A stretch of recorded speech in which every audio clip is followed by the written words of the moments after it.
Please be in focus, please be in focus, please be in focus. Hey guys, Brass Facts here. I want to talk about FRTs, or forced reset triggers. The short of it is they allow you, when replacing your trigger with them, to do this.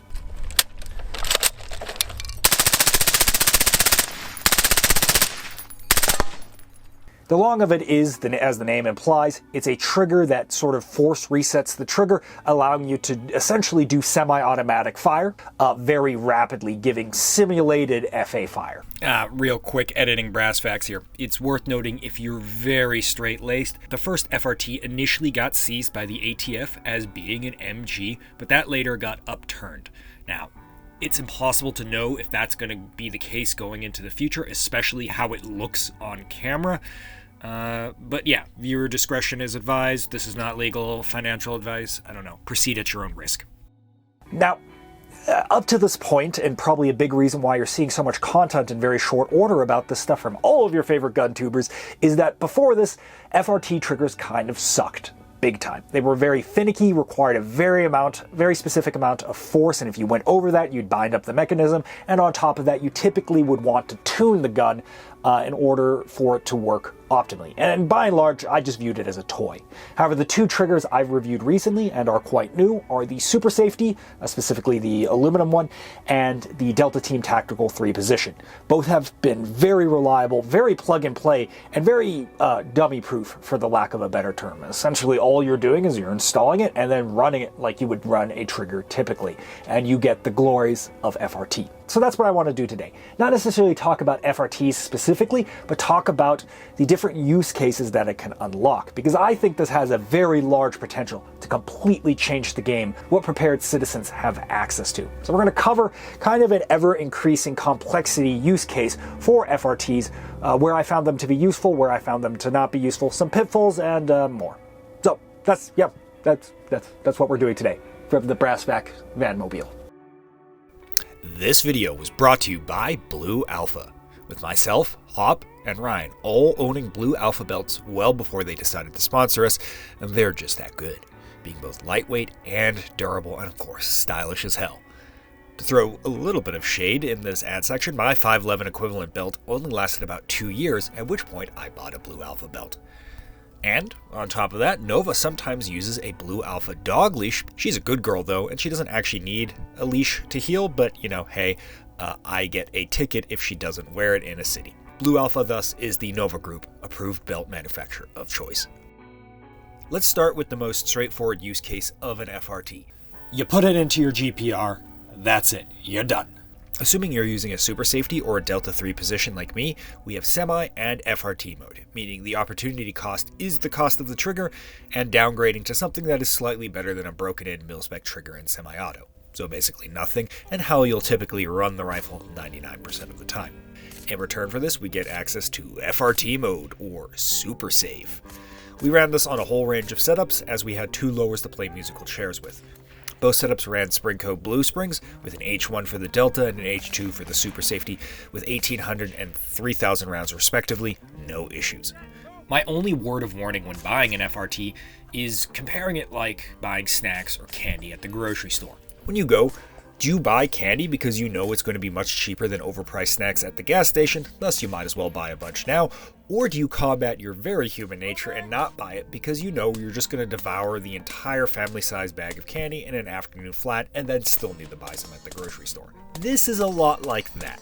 Yes, there's utility, but just know if you buy one of these, you're going to be out a lot more than just the cost of the trigger if you're not disciplined. Oh, the mag's 90% empty? You just finished a drill? FRT. Damn, shit the bed on that course of fire? FRT. Mag feeling light and it's time to go home? 25 rounds are being FRT'd down the pipe. Discovered a loaded mag and everyone else is packing up? Surprise FRT mag dump. Finally, if you get the Super Safety, you're going to be dealing with a crossbolt safety. Personally, I think that's unideal in my opinion, as it messes with the gorgillion hours of muscle memory you have on a throw-style safety. Not something you want to do, because with these setups, you're going to more than likely still run semi-auto for the majority of the time, which is why I prefer the Delta Team Tactical 3 position, same exact manual of arms. Putting aside the absolute beatdown this thing will do to your wallet, what is the utility of putting one of these into your GPR? Because outside of Tarkov LARPing, where every contact gets 2/3 of a magazine at point-blank range, it can be faster and more effective outside of point-blank range with semi-auto, which is why most schools of thoughts has the use case dedicated to suppression and suppression only. And that's how we mostly used it. We practiced many team drills, many expensive team drills, with one or more FRT-equipped guns for both assault and react-to-contact style stuff. While the FRT is plug-and-play, doing drills like this will show you it does require a bit of practice, discipline, and you're going to want to develop some SOPs with a consistent team. As soon as you hear the words suppressing fire, your reptile brain will take over, and look at that, you're on your last mag, you've barely moved off the X. Our SOP was to use the first mag near cyclic if we were to take contact, followed by the second one being used in control burst. Of course, dependent on your ability to actually have effective suppression on target, not the splash zone the size of a gas station billboard at 100 yards. Once we were displaced and in cover, we would switch back to semi-auto for the rest of the scenario. Since most of us run about 5 to 6 magazines up front and then 6 in reserve, we found ourselves near black on ammo after our break contact, but then we would still have those 6 in reserve with FRT usage. We found this to be acceptable-ish. I personally think this is by far the best use case for Citizen FRT usage. Put it in a rifle that you already have, throw up the middle finger to the NFA and ATF, and sometimes you get a bit of utility in a team break contact drill with a huge burst of increased rate of fire. Cool. But for my autism-riddled brain, I feel like this could be taken a step further. Simply put, ammo is the big issue right now. You can't use FRT without just burning through your entire ammo reserve in fairly short order. So if ammo's the issue, let's just bring more ammunition by bringing bigger magazines.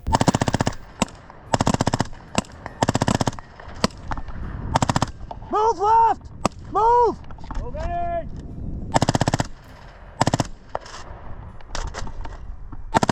The first choice would be something like the Magpul 40 rounders. Gives us an additional 2 magazines worth of ammo for every 6, magazines you bring, which is quite nice when you consider that the Magpul magazines tend to fit in most already existing gear quite seamlessly. Personally for me, I tried it once, smashed my face into the top of the magazine when it was in my chest rig, and never wanted to do it again. The Surefire Tombstone 60 rounders are by far the drippiest of the bunch, but a lot of bad press exists with these on reliability, and despite our sample size of 2 working quite well, I'd still pass on them or maybe just buy one. Talking to the guy directly involved with the production of these things, they seem to be quite labor intensive to build, and thus, as far as I can tell, these are entirely discontinued. That leaves the Magpul D60 as the only real viable option left. They're actively produced, they work better than the Surefire Tombstones, though I found they often don't load to 60 rounds. Unfortunately, the problem with the Tombstone and the D60 is that they don't interface with any normal gear and thus require a dedicated rig to carry them. Which is what I did. I grabbed an Agilite Reaper rig with the expansion wing, which allows a quick don and removal with the provided QD tubes, something that is very convenient when you have a chest rig that is laden with up to 300 rounds of ammunition. Disclosures on the table. I did get this for free from Agilite, but to be honest, I think they were just trying to unload as much gear as possible on the last day of SHOT Show before heading home, because, airplanes, and they were not expecting any feedback. They were practically shoving these down my throat. So honestly, the bigger disclosure is that the Agilite guys gave us free beer, which we couldn't find anywhere as everyone was packing up, and that by far would sway my opinion. Anyways, Tactical Tailor makes a dedicated D60 mag pouch, which does seem quite nice for consistently indexing the magazines and being space efficient with these. But because I'm a cheap bastard, so I bought 3 100-round 249 nut sacks from Venture Surplus. Thank you, Nova. Quick interlude to answer a number of important housekeeping stuff. Number 1, brass facts, why the hell are you in a van in a pilot's parking lot? Well, NRAM is coming up, and I don't like flying, I don't like leaving the dog behind, and I like staying productive on the road, so we are taking the van across the United States. 6 days in, baby, 1 more day to go. Hell yeah. Thanks, semi-truck. Why do I sound nasally? Well, turns out I bitched too much about Utah pollen. The East Coast apparently has like quadruple worse pollen, and I am now feeling it. So nasally brass facts is on the menu for the foreseeable future. Finally, this video cost more than basically the last 5 videos combined. We've expended about 4,000 rounds of ammunition. I also spent a lot of money on 2 upper receivers. Those upper receivers also didn't work, so we spent a lot of ammunition troubleshooting them. It's also why this video is kind of late to market, so to speak, right? I started this video before SHOT Show, but I'm now well behind the power curve in terms of people actually releasing FRT content. On top of that, YouTube will ream my asshole on this video because it is FRT content and it looks like FA. Obviously, you can tell I'm using certain verbiage to avoid getting struck down by lightning.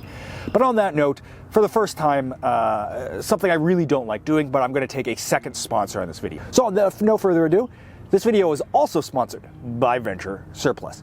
Venture Surplus is a really long-time supporter of the channel, and as you can see, they came out clutch here.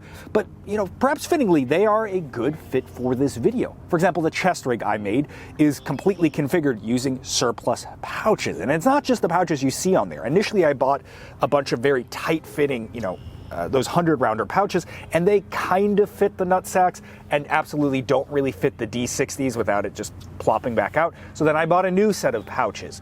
And that would have been egregiously expensive had I gone through the primary market, but with surplus gear, I'm able to do all this for fairly cheap. With, by the way, my own money. On top of that, you may notice that Venture Surplus used to sell a lot of nut sacks, or the belt-fed 100-round doohickeys. They don't anymore because I bought them all, because those are egregiously expensive as well on the primary market. I think about $80 a pop for new production ones. So I bought all the used ones. So Venture Surplus is a great way to kind of do that stuff. Build out chest rigs, trial different ideas, and get gear that is actually kind of hard to get nowadays because, well, no one ever thought a civilian would be running a belt fed. Now, these pouches are worse than the tactical tailor option, as they're obviously not meant for the D60s, so they present the magazine bullets up, which makes reloads a ginormous pain in my asshole. But because they're bucket light, retaining magazines by basically just dropping them in, which you're probably going to want to do because these mags are $120 a pop and are quite sensitive to dirt, so yeah, that setup makes it a lot easier. That being said, I'm not a huge fan of this setup.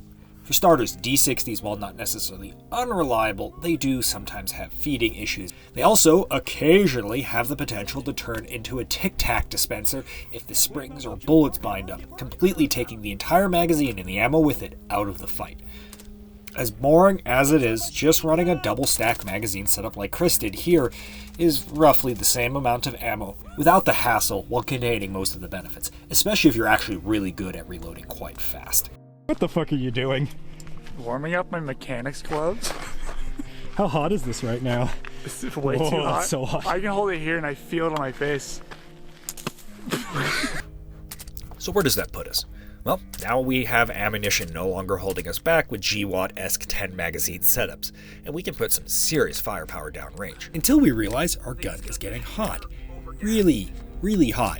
IV-88 hot, where it's literally so hot it is on fire, melting, and dribbling on the ground hot.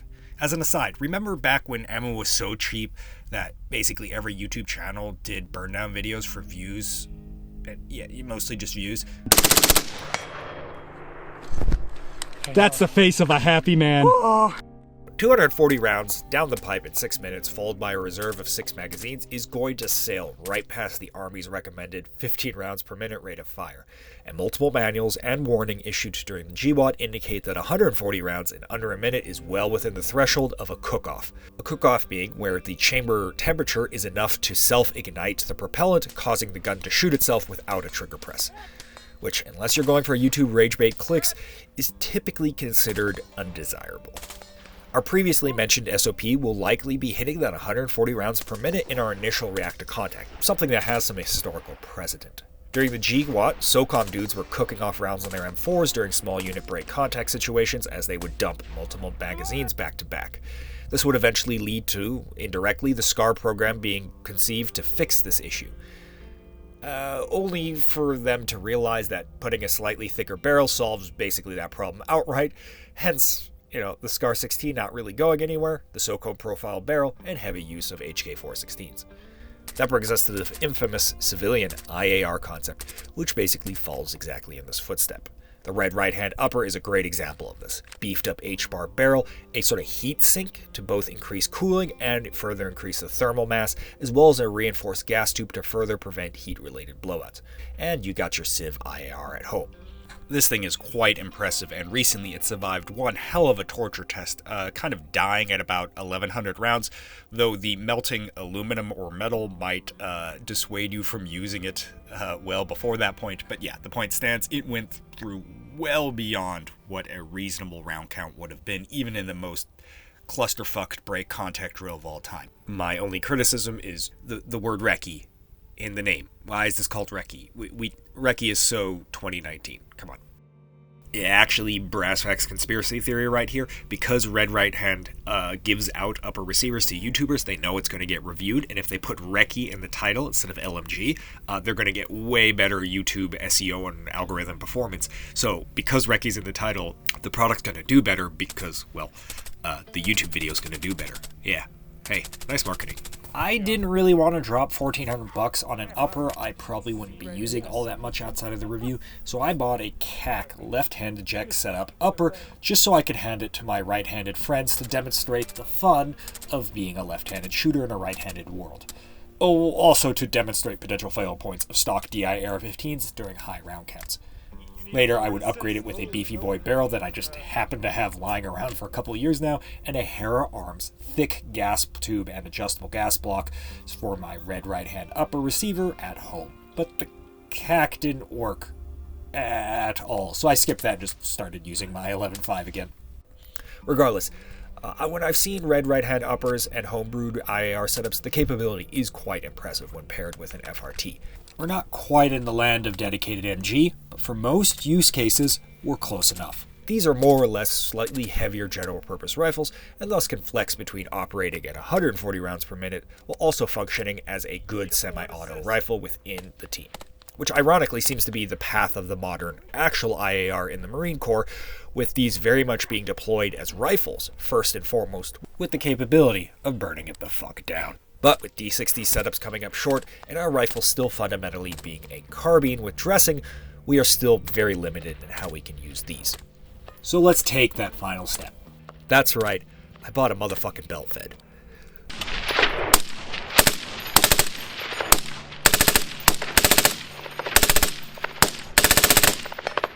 Shift right, move!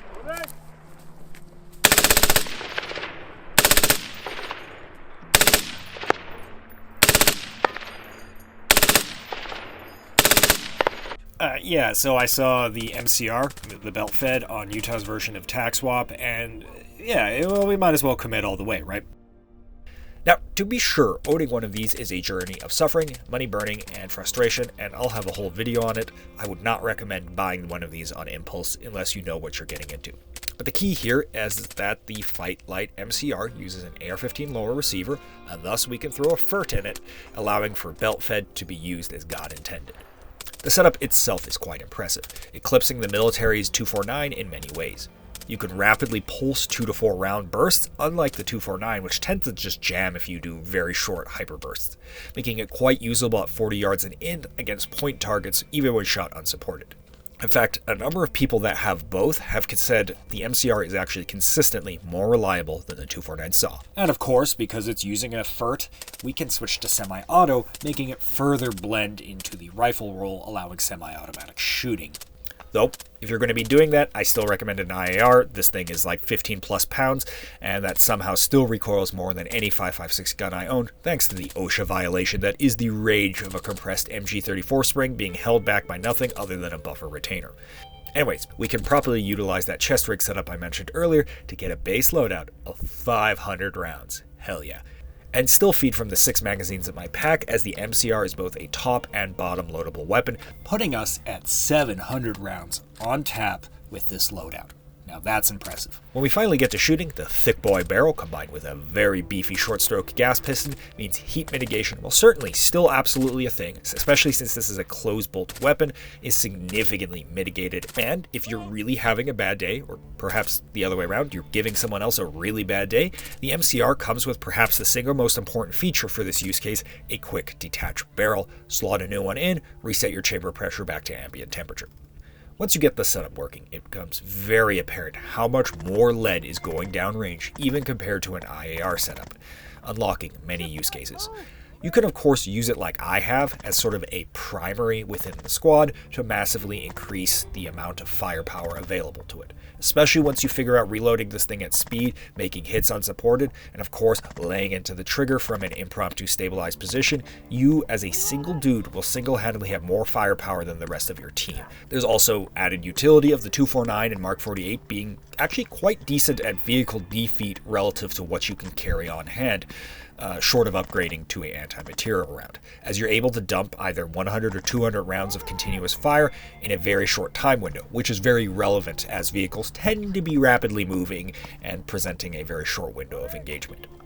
It even works as what I can best describe as a Helldiver stratagem pickup, basically a rifle that you have preloaded with a 200 round drum. You grab it in whatever situation, burn the drum, and then go back to your carbine. And this would be in the context of, say, a defensive position or maybe vehicle usage. There's also the final aspect of utilizing this more as an ambush or conventional style weapon that does require a fundamental shift in how you view this, instead of being a spicy rifleman, but a dedicated weapon that an entire team is based around. I've been dabbling with this, studying up with army manuals, asking those that have used one on deployment, practicing spray patterns at 200 yards plus, learning about splash zone, plunging fire, recoil management, and working it into our larger team drills, and I have barely touched the surface.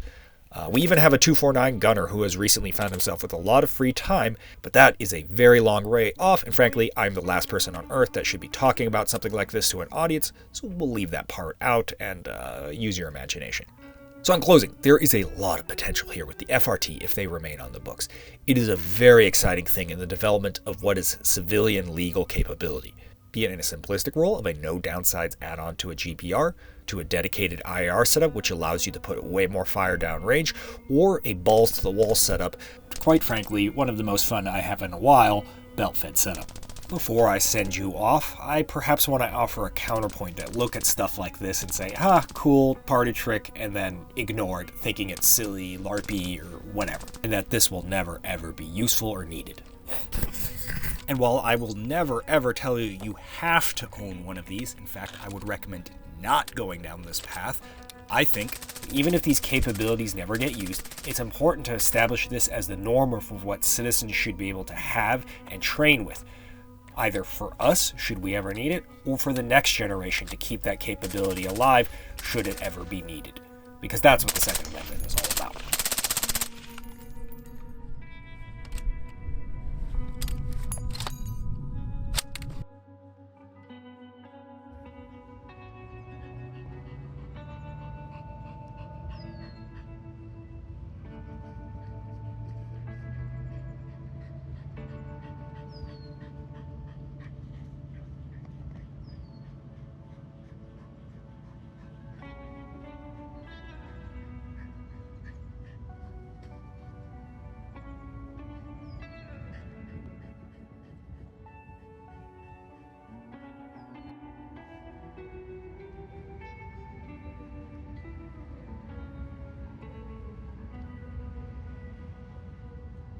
What? Are you a dog?